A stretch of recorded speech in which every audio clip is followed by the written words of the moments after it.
நாகரிகம்னா என்னென்னா, கார் வாங்கிறது, ஏசி வைக்கிறது, பங்களா கட்டுறது அல்ல. நாடோடியாக தெரிந்த மனிதன் எங்கேயோ ஒன்று பொறுக்கி தின்னுக்கிட்டே போயிட்டுருக்கோம். அது பிடிச்சு போயிடுது.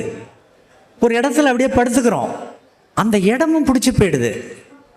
ருசித்த உணவும் ரசித்த சூழலும் மறுபடியும் எனக்கு இது வேண்டும் என்று நினைக்கின்ற பொழுது அங்கே அவன் உட்கார ஆரம்பிக்கிறான். உட்கார ஆரம்பிக்கிறப்ப அங்கே கிடைக்கிற உணவுப் பொருட்கள் என்ன கிடைக்கும்? சாதாரணமாக மானுடர் உலாவிடினும் வித்து நடாவிடினும் வரம்பு கட்டாவிடும் அன்று நீர் பாய்ச்சாவிடினும் கிடைக்கக்கூடிய உணவு, கீரை, கனிகள், காய்கறிகள், இப்படித்தான் கிடைக்கும். தானியங்கள் பெருவாரியாக கிடைக்க வாய்ப்பு இல்லை. சும்மா கொஞ்சம் இருக்கும், அங்கொன்றும் இங்கொன்றுமா.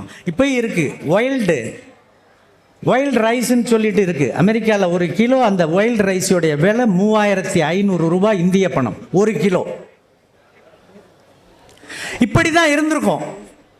அப்படி இருந்ததை எனது அருமை ஈர நிலத்திற்கு சொந்தமான ஈர மனதுக்கார மருத நிலத்து நெல் உழவர்களே, நாம் நம்மை புரிந்து கொள்ள வேண்டும். நாகரிகம் என்றால் என்ன, அதில் நம் பங்களிப்பு என்ன என்பதை நீங்கள் புரிந்து கொள்ள வேண்டும் என்பதற்காக இதை பதிவு செய்கிறேன். ஒவ்வொரு பொருளையும், அது எந்த நெல்லாக இருக்கட்டும், அரிசியாக இருக்கட்டும், அல்லது காய்கறி, கனிகள், கீரை, என்னவாக இருந்தாலும் இன்னைக்கு நீங்கள் எடுத்து அப்படியே இன்னைக்கு அங்காடியிலேருந்து வாங்கி சாப்பிட்றீங்களா? அப்படியெல்லாம் சாப்பிட முடியாது. டொமஸ்டிகேட் பண்ணணும். ஒரு நாயை பிடிச்சிட்டு வந்து வீட்டில் வளர்க்கணும்னா அதுக்கு நீங்கள் ஏகப்பட்ட பயிற்சி கொடுத்து உங்களோட அது ஒட்டு உறவாட வைக்கிறது போலத்தான் நாம் தானியங்களை, காய்கறிகளை, கனிகளை, கீரைகளை நமக்கானதாக மாற்றி அங்கே உட்கார்ந்து விவசாயம் பண்ண ஆரம்பித்தோம். நாகரிகத்தின் துவக்கம்.